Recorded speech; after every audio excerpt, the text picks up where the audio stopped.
the next thing is understanding what is causing that stress. And 99.9% of the time, it's fear. There's a fear underpinning of something that's happening. And that fear can be of many different forms. Hello, welcome to the Business of Happiness. Hey guys, this is Dr. Tarryn MacCarthy, and today is going to be a great day. I am so excited to welcome you to this first episode of a 4-part series that really holds such deep, deep meaning to me in my life. I have been working on this series for you for a few months now and pouring my heart into it because I'm so passionate about it. It really is the underpinning of finding happiness in medicine and dentistry. And what I'm here to share with you today is that your blindness, your ignorance, your unawareness of the stress state you are in is slowly killing you. And we know this. This is not news.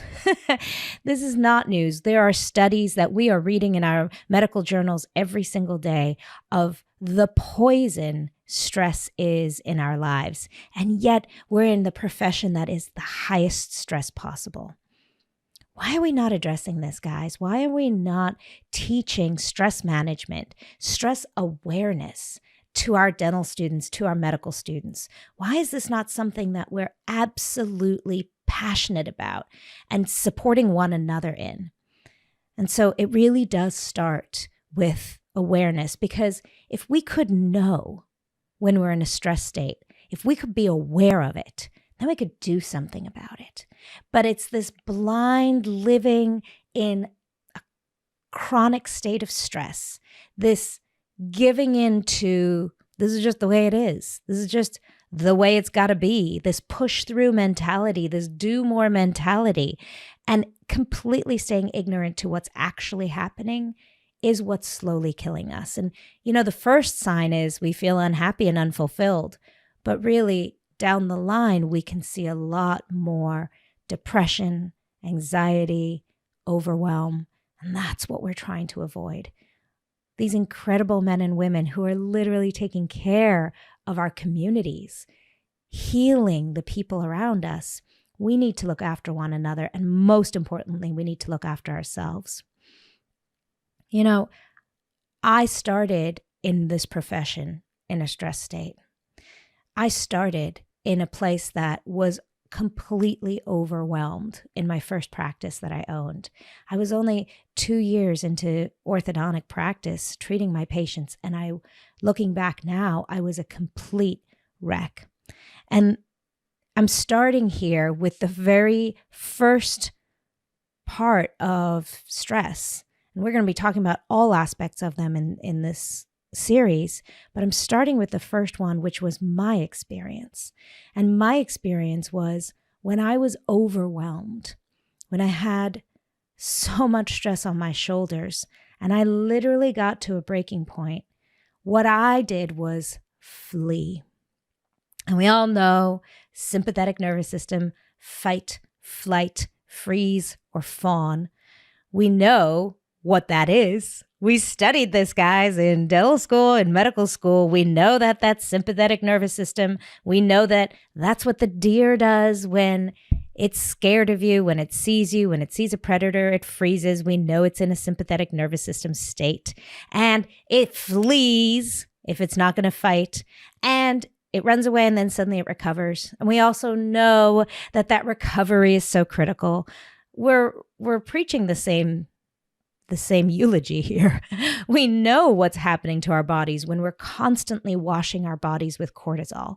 For me, what that looked like was I couldn't hold on to pregnancies.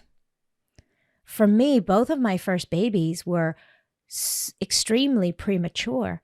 My body was in such a stress state that I couldn't hold on and nurture these beautiful little babies in my body for long enough, to the point where I was literally back to work before my due date. Yep, my babies were born prematurely. I took just a few days off and came back to work before my due date. And I look back at that time of my life, how miserable and absolutely terrified I was. And I had no idea that I was just in a extreme state of stress that was fight or flight. I knew I was stressed out, but I didn't know there was anything I could do about it. And I wish I had known the small signs that were leading up to it. See, because here's the thing about being in a sympathetic nervous system storm. What we start to do is act out of alignment with who we truly are. And then we beat ourselves up for it.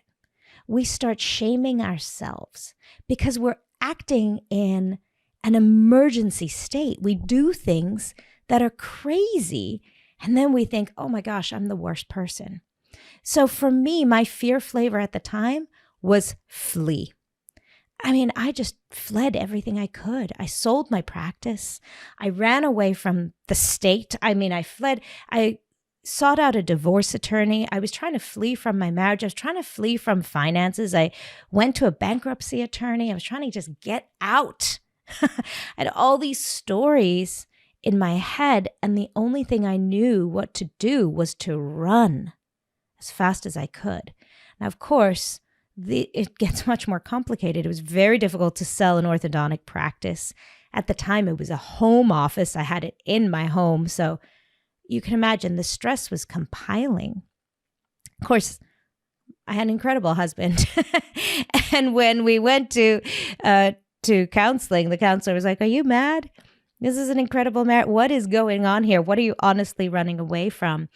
Looking back, I realized, dear child, you were just in an absolute stress state of flight. But what I want to do to share with you today is some of the warning signs that I could have paid attention to before I got to that place. See, there's things that happen that are very common in medicine and dentistry that we think are just normal or acceptable, or sometimes we judge them. Sometimes we look at our colleagues and we think, oh my gosh, she's a terrible dentist because she X, Y, and Z. But today I want to open your eyes to realizing that aspects of that behavior are those early warning signs that you are in chronic state of flight. This episode is all about how flight is showing up in our behavior pattern in medicine and dentistry. Mine, it now seems very obvious. I can look back and say, wow, I was fleeing everything. I was running away from everything. From an outsider's perspective, I can recognize that now. But looking back, there were some really clear warning signs. So what are the warning signs of flight in medicine and dentistry? And as I start listing these, you might be really surprised. You might think, well, that's just normal. No, this is the warning signs that you're in chronic stress and overwhelm. And here's the thing about chronic stress and overwhelm. It doesn't end well. It does not end well unless we do something about it. But we can do nothing unless we're aware. So that is where we're starting in this 4-part series, is awareness of when we're in extreme overwhelm, when we're in that chronic state of fight or flight. The first component of extreme stress, and this is going to sound crazy because you're going to think to yourself, I do this all the time. And let me tell you, 90% of us are in chronic stress and overwhelm in our profession. And that is persistent worrying or perseverating about things that you're worried about. Yep. If you're playing those stories over and over and over again, that is flight. That is flight. And you might say, well, that feels like I'm facing it. No. What you're actually doing is choosing a storyline to fixate on. The flight part is turning your back on reality, because the story is not the reality. It feels like reality. No, but Tarryn, that actually happened in my day. That one patient said that to me, or there was that Facebook post that had a negative review about our practice. And now I'm lying in bed thinking about it, thinking about it, and thinking about it. That perseveration and worrying is an example of flight. The analogy here, and then it'll help you understand each of these examples. The analogy is a train coming, right? So imagine you're standing on train tracks and there's a train barreling towards you.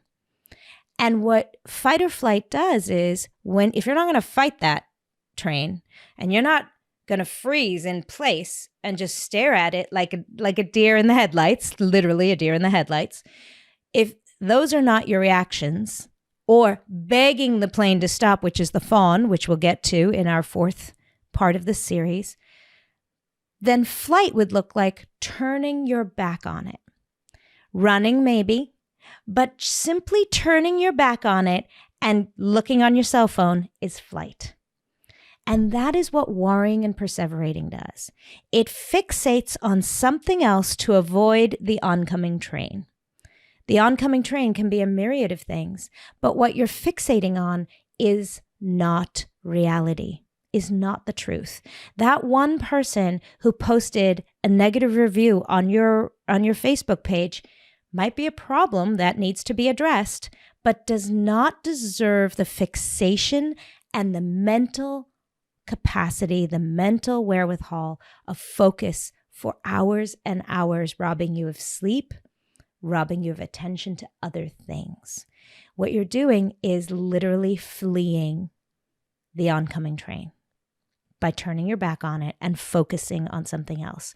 There's a little bit of a feedback loop there. There's a little bit of comfort in taking that one minute situation and just replaying it over and over again. Why? Because it's actually benefiting us. It's soothing that stress state. It feels better to feel like a victim so you can soothe yourself a little bit, but it takes you away from your power in the moment. So see how not being aware of what's happening is actually making the situation worse. When you're not aware that you're perseverating, you're not aware that you're worrying, it gets worse and worse and worse because guess what? That train keeps coming. So procrastination is a great example of flight. Procrastination is focusing on a cell phone or doom scrolling or obsessing over completing emails. Procrastination can look like prioritizing things that are not as important. I've done that in my practice. I've noticed that when I prioritize answering emails instead of working on the thing that needs to be worked on, or prioritizing ClinChecks if you do Invisalign. That you can kind of get lost in. It almost becomes a little meditative, becomes a little soothing. But if you're ignoring something that needs to happen, you're in flight. You are literally fleeing the oncoming train. An inability to relax is a really good indicator that you're in flight. If you've ever gone on vacation and you just can't feel like you're in vacation mode, it takes you 4 or 5 days, maybe even half of it. Maybe you've missed the entire vacation. I have so many memories of these guys. So please recognize you're not alone. Let me just give enormous compassion to anyone who's identifying with any of these examples. Know that you are not alone.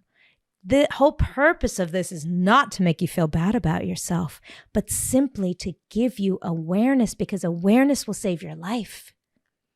Awareness will save your marriage. Awareness will save your bank account. Awareness will save your happiness, your relationships. When we're not aware is when we get in trouble. Hey guys, I'm interrupting your podcast episode to let you know about an incredible new program that I'm launching in January of 2023.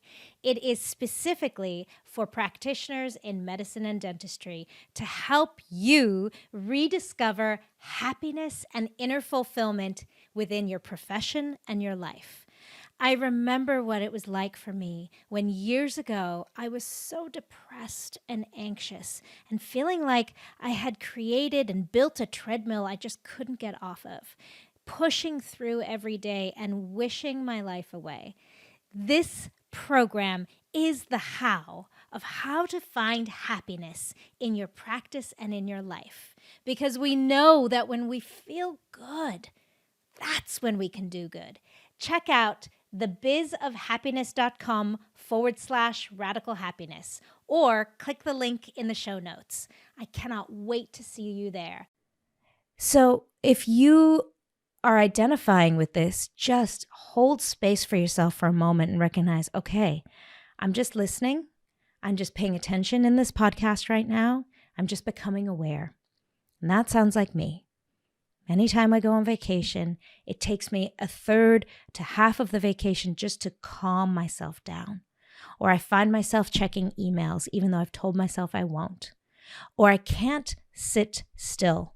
I'm going to social media or finding something online or some Netflix to watch. I can't just be in the moment.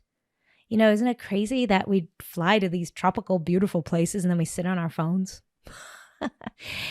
It's crazy, but don't beat yourself up. You're in fight or flight. That's it. Remember, when we're in a stress state, we lose touch with reality. That's actually what's happening. You've lost touch with reality. When we're in a stress state, we cannot clearly evaluate our own bodies. We can't clearly evaluate the world around us. We do not have clarity of all that information that's coming in. What we're doing is we're fleeing in this example. And so we're fleeing into Netflix, social media, because there's a little bit of a dopamine hit there, but we're not allowing our bodies to be present to the moment. So if you're not present to the moment in fearful situations, you cannot be present to the moment in glorious situations, like sitting on the beach at Turks and Caicos, or being at a delicious dinner with your family. If you're constantly going to another place, the definition of fleeing, my friends, of flight. Here's another interesting example of flight in medicine and dentistry. Needing everything to be perfect. Surprised by that, are you? That is a perfect example of flight. It's that same creating urgency or creating importance out of something that doesn't deserve it. You've exaggerated the importance of a certain thing and lost touch with the bigger picture. You're in the weeds. Being in the weeds, great example of flight. Great example of flight. Remember back in dental school or medical school when you were so stressed out and you got really down into the minutia and you really started studying and it took hours and hours and hours longer than everybody else to study for that exam? You were in flight, my friend. You were in flight. And here's the thing. The moment we can recognize being in flight, that's when we can do something about it. But if you just feel like this is normal, this is the way it's got to be, I'm just in chronic state of flight, chronic state of stress, chronic sympathetic storm.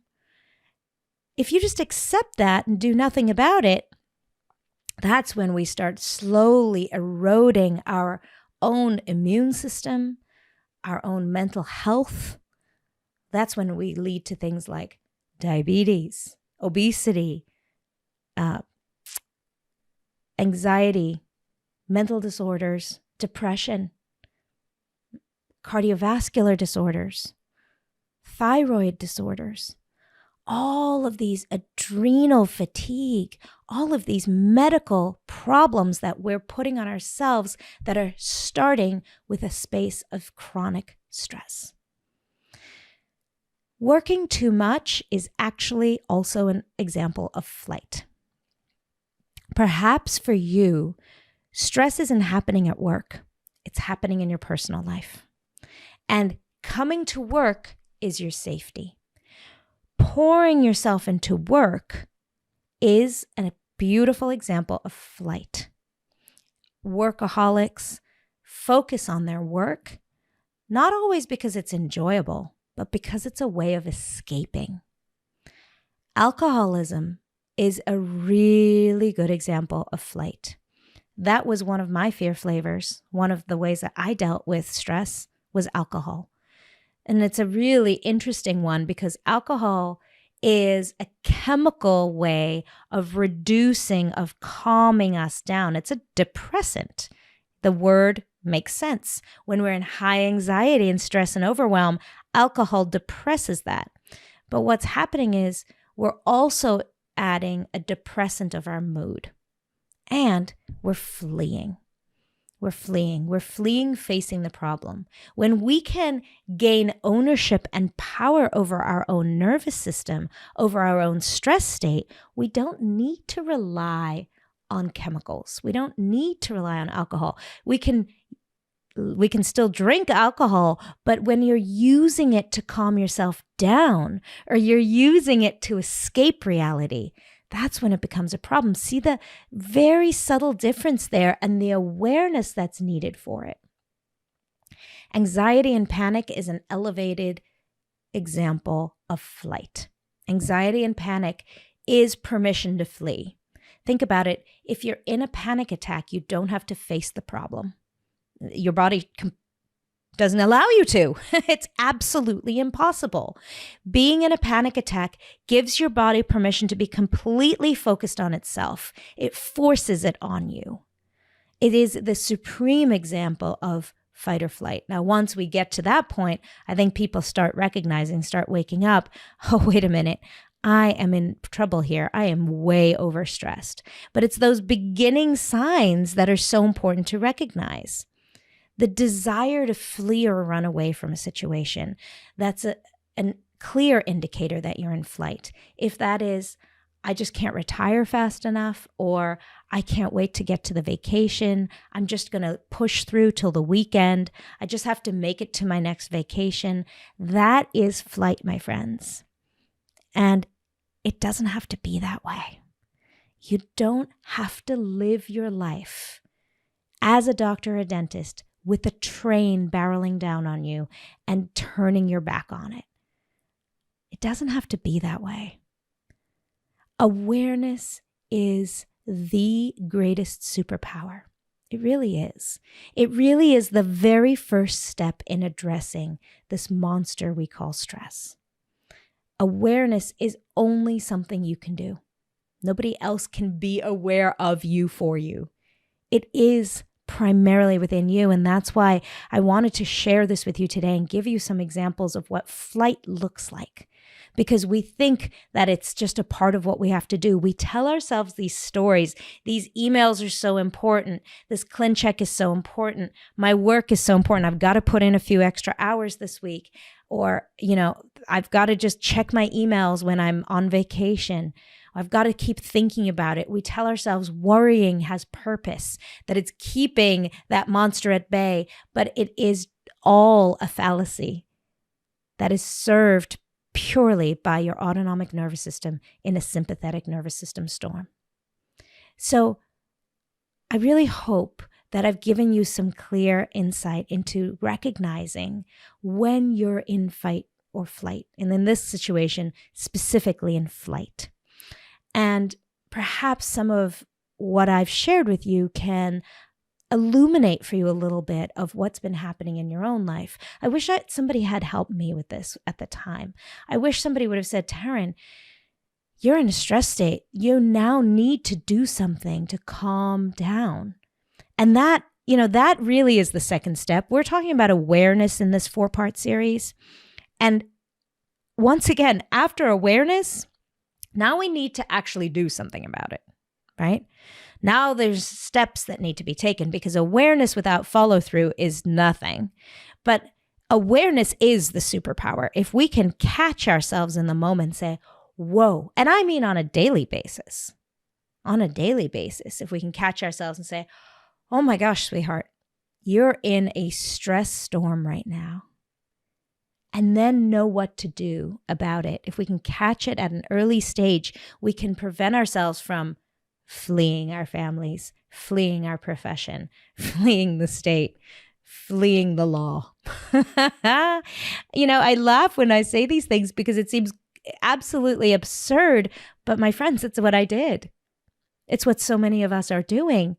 We're not paying attention. We think it's something outside of us, but it's absolutely something we can do something about. It just takes that first step of awareness. So, going beyond this, taking this, once you have this understanding now what do you do? Well, the next thing is understanding what is causing that stress. And 99.9% of the time, it's fear. There's a fear underpinning of something that's happening. And that fear can be of many different forms. Fear of failure, fear of not fitting in, fear of not being good enough, fear of not being accepted, not being worthy, fear of not making something of yourself, fear that you're hurting somebody, that you're causing pain.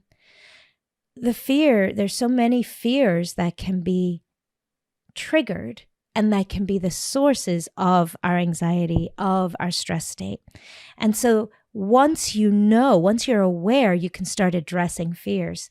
And on May 5th of this year, 2023, I'll be giving a masterclass that's all around addressing fear, the what to do when you recognize that you are in fight or flight and that there is a fear that needs to be addressed, that there is something you can do about it. And you don't have to go to years of therapy, although therapy and coaching is absolutely brilliant. I highly recommend it always. But this masterclass is intended to give you some tools to face fear. It's called Untethered: Finding Freedom in Dentistry. And everyone's welcome to join us. If you want to find out about it, it's happening on May 5th, 2023 on Zoom, virtual. Anyone is welcome to join. You do not have to be in medicine and dentistry, but my focus is going to be on my colleagues in medicine and dentistry. If you want to find out more about it, just text the word fear to 207-600-2699. And I'll put a link to the registration for the Zoom in the show notes. It's $47, not a lot of money. And when you join me on that day, you'll get the recording of the episode of the masterclass. So if you're not available at noon on May 5th, you can watch it on the replay, and it's for you for $47 after that. It's going to be an incredible masterclass because it will show you how to face fear. So you know that analogy I was talking about, that train coming down the tracks? I'm talking about the train. The train is the fear. And what can we do? How do we then turn to face that fear and manage that fear? What do we do about it? Because here's a little spoiler alert. Fear is always an illusion. Always. And you are so much more powerful than you think. And when we're in this stress state, we are just blinded to our power. It's time to take back the power over your own life. It's time to stop feeling like a victim of your own life. It's time for us to understand what's actually happening on a day-to-day basis and realize the power we have in that situation because, the world needs you. You're doing amazing things. You are literally healing people. You are supporting and serving our communities. Can we just for a moment honor that, who you are and what you are actually, can we just remember the power of you? Just allow that to sink in for a moment, the incredible good that you're doing in this world. You're leading teams. You're leading your family.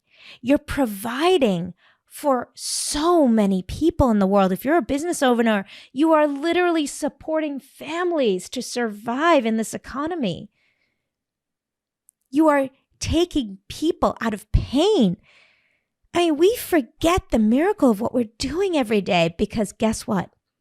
Flight has blinded you.